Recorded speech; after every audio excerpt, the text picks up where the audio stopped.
Programang ito ay hatid sa inyo ng Air 21. Sagot ko, padala mo!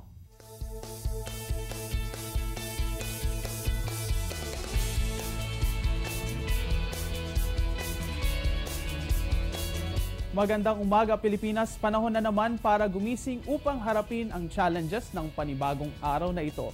Ngayon po ay May 13, 2014, ganap na alas 5 ng umaga ayon sa Philippine Standard Time. Ito po ang Panahon TV, laging nangunguna sa pagbibigay sa inyo ng napapanahong weather information. Kami po ay maaari nyo rin pong mapanood sa www.ptv.ph. Ako po ang inyong weather guide, Earl Figuracion, inyong makakasama ngayong umaga na ito ng Martes.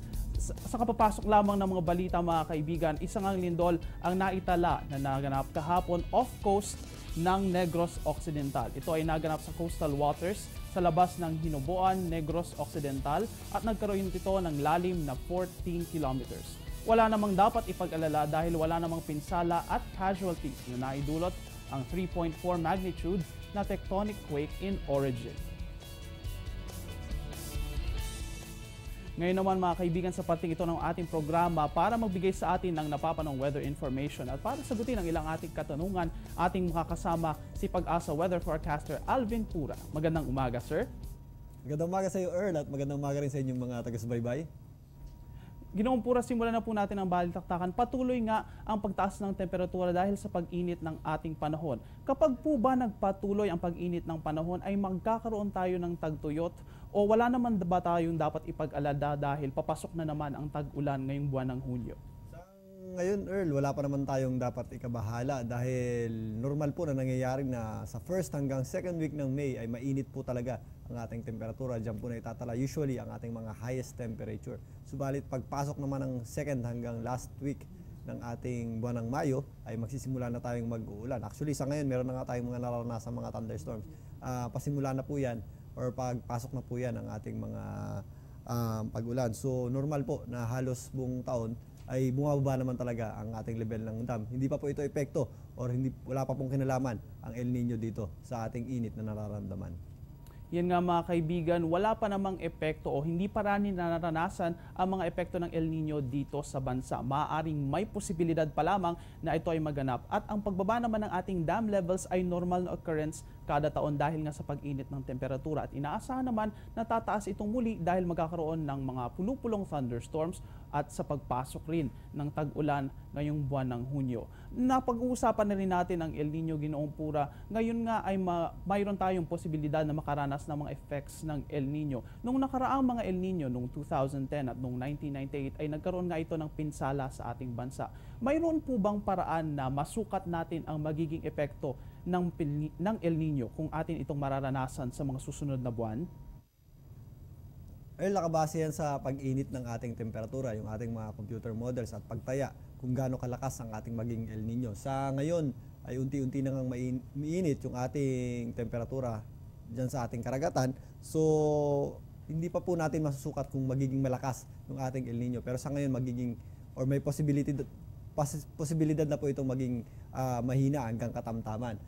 Yan po ay nakabase sa ating Oceanic Nino Index category. Makikita po natin dito sa ating screen kung ano ang value ng ating Oceanic Nino Index. Noong 2010, nakapagtala po tayo ng 1.6 na Oceanic Nino Index or nasa strong po yan. Subalit nasa boundary lang po yan ng strong hanggang moderate. So ang ating pinsalang natamo noong 2009 hanggang 2010 ay halos hindi po naramdaman or kukonti lamang po ang pinsala na naranasan kumpara po nung ating El Nino noong 1997 hanggang 1998 dahil nakapagtala po tayo ng 2.4 na Oceanic Nino Index. Napakataas po niyan, kaya po napakaraming pinsala din po ang naitala dito po sa ating bansa. Yun nga mga kaibigan, tulad nga na nasabi Ginoong Pura, ang mga nakarang El Nino noong 1997 hanggang 1998 ay ang naitalang nagkaroon ng malaking epekto dito sa ating bansa. Ngunit humina naman ito noong 2010 at ngayon nga ay maaaring magkaroon tayo o umasa na magkaroon tayo ng weak hanggang moderate El Nino conditions. Ngunit patuloy pa rin nababantayan ito ng Pag-asa at amin naman kayong bibigyan ng update tungkol dito sa aming susunod na mga ulat dito sa Weather Center. Napag-uusapan na rin ang init ng panahon, Ginoong Pura. Ano po ba ang ating highest temperatures kahapon dito sa bansa? Yes sir, kahapon nakapagtala tayo ng 37.7 dito po sa area ng Subic, Zambales. Dito naman sa area po ng Naiya, sa may Parañaque area, ay nakapagtala po tayo ng 37.2 degrees Celsius. Dito naman sa Tugigaraw ay nakapagtala po tayo ng 37, kasama na po dyan ang lugar ng Cabanatuan City, parehas po silang 37 degrees Celsius, at General Santos City sa area naman ng Mindanao. Ang Port Area Manila, nakapagtala po tayo ng 36 degrees Celsius, samantalang dito po sa area ng Sangley Point, Cavite area ay nakapagtala naman tayo ng 35.8 degrees Celsius.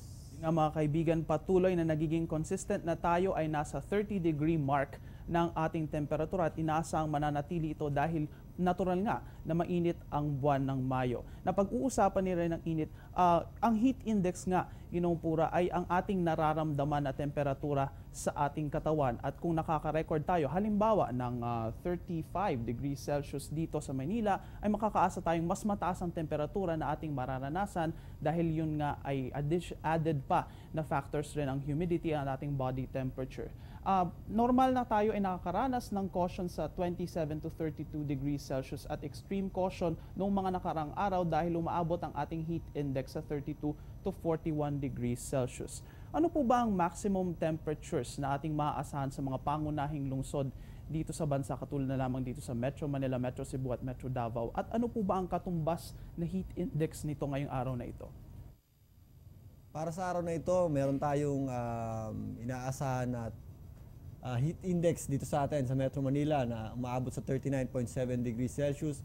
Ito po ay nanggaling sa 36 degrees Celsius. Sa Metro Cebu naman, makakaasa tayo ng 38.1 degrees Celsius. Samantalang dito sa area ng Metro Davao, makakaasa po tayo ng 36.9 degrees Celsius. Base sa ating heat index na naitala or sa ating inaasahang heat index, posible po tayong madaling mapagod dahil po sa init na yan at posible ring magkaroon ng heat stroke kapag tuloy-tuloy po tayong nakabilad sa init ng araw. So, iwasan po muna natin bumilad sa init ng araw or uminom po tayo ng tubig upang makaiwas po tayo sa anumang peligro na dulot po ng extreme heat exhaustion.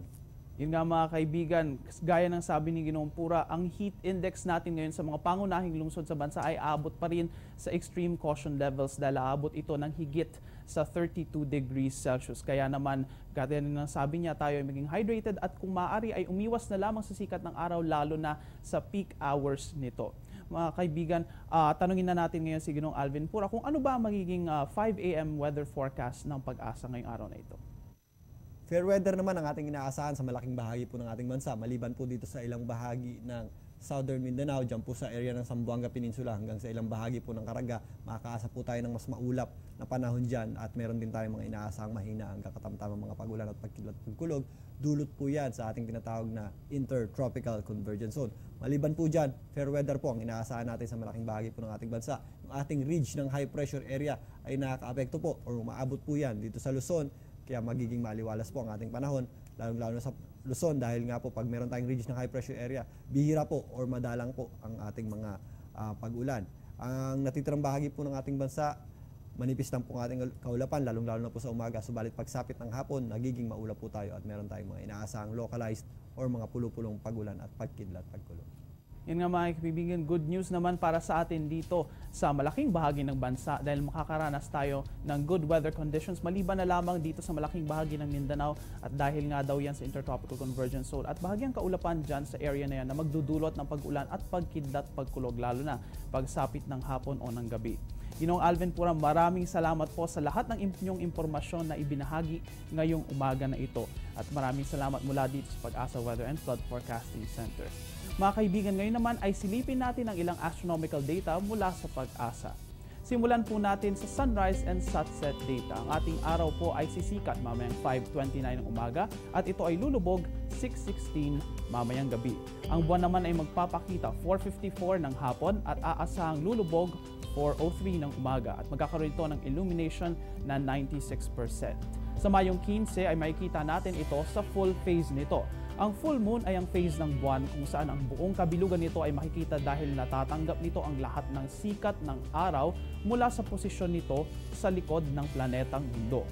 Sa darating rin na May 18, ang buwan ay aabot sa perigee o pinakamalapit na punto nito mula sa ating planeta. Kapag ang buwan ay nasa perigee, mas malaki ang epekto nito sa ating tide variations at mas malaki ang itsura nito sa ating langit. Ngayon naman ay ating alamin ang tide variations mula sa NAMRIA. Ang low tide mamaya ay magaganap 1:56 ng umaga at 4:12 ng hapon. Aabot ito sa 0.29 meters o 0.07 meters. Habang ang high tide naman ay mamayang 9:01 ng umaga at aabot ito ng 0.89 meters. Kami po ay magbabalik dala pa ang impang impormasyon matapos ang ilang paalala.